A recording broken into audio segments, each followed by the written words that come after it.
दोस्तों, आज का हमारा विषय है कि प्रेम और मोह में क्या अंतर होता है। ये हमारा आज का विषय है, जिसके ऊपर मैं समझता हूं कि ये कंसेप्ट काफ़ी क्लियर होना चाहिए कि प्रेम और मोह में अंतर क्या है। ज़्यादातर हम ये समझते हैं कि हम अपने लोगों को बहुत प्रेम करते हैं, बट हमें जाने अनजाने ये पता नहीं चलता कि वो प्रेम है या मोह है। तो इसलिए प्रेम के ऊपर कुछ बातें मैं आपसे डिस्कस करने जा रहा हूँ। प्रेम और मोह में अंतर क्या है। कुछ बातें मैंने गीता से ली हैं, कुछ मैंने ओशो के विचार भी इसमें रखे हैं, कुछ भगत सिंह के भी विचार हैं और अंत में मेरे भी कुछ विचार हैं। तो इन सभी विचारों को सम्मिलित करके मैंने एक नोट तैयार किया है, एक ऐसे तैयार किया है जो मैं आपसे शेयर करना चाहता हूँ। दोस्तों, जो प्रेम है वो उन्नति देता है, तरक्की देता है, उचित अनुचित का ज्ञान कराता है। वास्तव में जहां प्रेम होता है वहां मोह होता ही नहीं है। प्रेम का जन्म करुणा से होता है और मोह का अहंकार से, घमंड से। प्रेम कहता है कि ईश्वर मेरे पुत्र को संसार के सभी सुख दे, और मोह कहता है कि मैं अपने पुत्र को संसार के सभी सुख दूं। प्रेम कहता है कि मुझे अपने पुत्र पर गर्व हो, और मोह कहता है कि मेरे पुत्र को मुझ पर गर्व। प्रेम मुक्ति देता है, आजाद करता है, और मोह बांधता है। प्रेम धर्म है और मोह अधर्म है, ये गीता में कहा गया है। प्रेम नजर का भी होता है, जिससे हम वास्तव में प्रेम करते हैं उसे देखकर ये जागृत होता है। और मोह वो होता है जब हम किसी को हर वक्त हर समय याद करते रहें और उसकी चिंता में डूबे रहें। प्रेम सेवा करना सिखाता है और मोह चिंता करना। प्रेम में हम सामने वाले की समस्याओं का समाधान तलाशते हैं और मोह में चिंतित बैठे रहते हैं, जिससे हमारे प्रयास में दुर्बलता आ जाती है। हम ठीक से चिंतन और मंथन नहीं कर पाते अगर हम किसी से मोह करते हैं। प्रेम ताकत देता है और मोह कमजोर बनाता है। अपनी भावनाओं को नियंत्रण में रखकर जब हम दूसरे की भलाई करते हैं तो वो प्रेम है, और जब भावनाएं नियंत्रण में ना हो तो वो मोह है।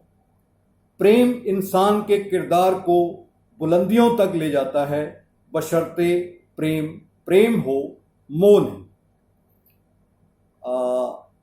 अभी परसों चौथे ही की बात है, मैं ये सारी बातें टेलीफोन पे अपने फादर के साथ कर रहा था। ये सारी डिस्कशन हमारी चल रही थी, तो उन्होंने मुझसे पूछा कि तुम अपनी संतान को प्रेम करते हो या मोह करते हो। तो इसके ऊपर मैं एक चर्चा करना चाहूँगा। मैंने जो जवाब दिया, अभी हाल ही में कोरोना की वजह से मेरे एक बहुत ही प्रिय मित्र की मतलब इस दुनिया से वो अलविदा कह गया। वो मेरी ही उम्र का था, और उसके जाने के बाद मेरे को बहुत बड़ा झटका लगा, क्योंकि मेरे साथ उन्होंने 20 वर्ष बिताए हैं हम लोगों ने एक साथ। तो वो मेरे लिए बहुत बड़ा झटका था, और उस झटके के बाद मुझे ये महसूस हुआ, मैं 10-15 दिन ठीक से सो भी नहीं पाया। तो उसके बाद मैंने चिंतन किया, मंथन किया, मनन किया, और मैंने ये विचार किया कि ये प्रेम था या मोह था। तो वाकई फिर वो मोह था, मैंने महसूस किया। तो फिर मैंने अपने जो मेरा जवाब मैंने दिया अपने फादर को, वो मैंने ये कहा कि ये जो संसार है ये नश्वर है, यहाँ कुछ भी परमानेंट नहीं है। इसमें जो भी इंसान आपके साथ रहते हैं, जिनको आप मोहब्बत करते हो सकता है कि आप पहले चले जाओ, या हो सकता है कि आपके साथ रहने वाले लोगों में से कोई इंसान इस दुनिया को पहले अलविदा कह दे। ये हो सकता है, ये यहाँ परमानेंट कुछ भी नहीं है। तो इसलिए जो मोह है वो त्यागना पड़ेगा, लेकिन प्रेम नहीं त्यागना। प्रेम को बढ़ाना है, प्रेम को जागृत करना है। क्योंकि क्योंकि हमें ये ध्यान रखना है कि जो लोग जिंदा हैं, जो हमारे साथ रहते हैं या जिनको हम जानते हैं, प्रेम उनके साथ होगा तो हम उनकी सेवा भी करेंगे, हम उनको प्रेम भी करेंगे, हम उनके लिए अगर कोई त्याग करना है तो त्याग भी कर देंगे। लेकिन जब कोई व्यक्ति इस दुनिया से चला जाता है, अलविदा हो जाता है, तो फिर हमें यह सोचकर सब्र करना पड़ेगा कि वो अपने जीवन में जो भविष्य में आने वाली समस्याएं हैं, कष्ट हैं, उनसे मुक्ति पा गया और एक नए जीवन में प्रवेश कर गया। तो ये सोचकर हमें सब्र करना पड़ता है जब कोई हमारा प्रिय मित्र हो या कोई भी बंधु हो, जब वो इस दुनिया से अलविदा कहता है। तो प्रेम और मोह के बीच का अंतर हमें समझना पड़ेगा, ये बहुत जरूरी है। और प्रेम हमें ताकत देता है और मोह हमें कमजोर बना देता है, ये असल बात है, ये सत्य है। और कहीं ना कहीं हमें इस सच्चाई को अपनाना होगा, क्योंकि यही समय का सच है। और है तो बड़ा मुश्किल, पर समय का सच है और यकीन करना पड़ेगा इस चीज के ऊपर।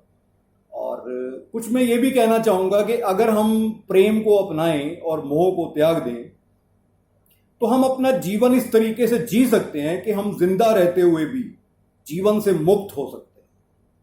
जिसको मैं अंग्रेजी में कहता होता हूं, we can outlive the life. Outlive the life का मतलब यही है कि हम जिंदा रहते हुए भी जीवन से मुक्त रह सकते हैं। तो ये बड़ी अच्छी लाइन है, मैंने अभी थोड़े दिन पहले ही पढ़ी थी। तो इसी के साथ मैं इसको संपन्न करना चाहूँगा। ये लेक्चर कोई बहुत लंबा नहीं था, तो थैंक यू। इसके ऊपर मुझे लगा कि आज के ज़माने में ये बनाना ज़रूरी है, तो इसलिए मैंने ये बनाया। Thank you very much. जय हिंद।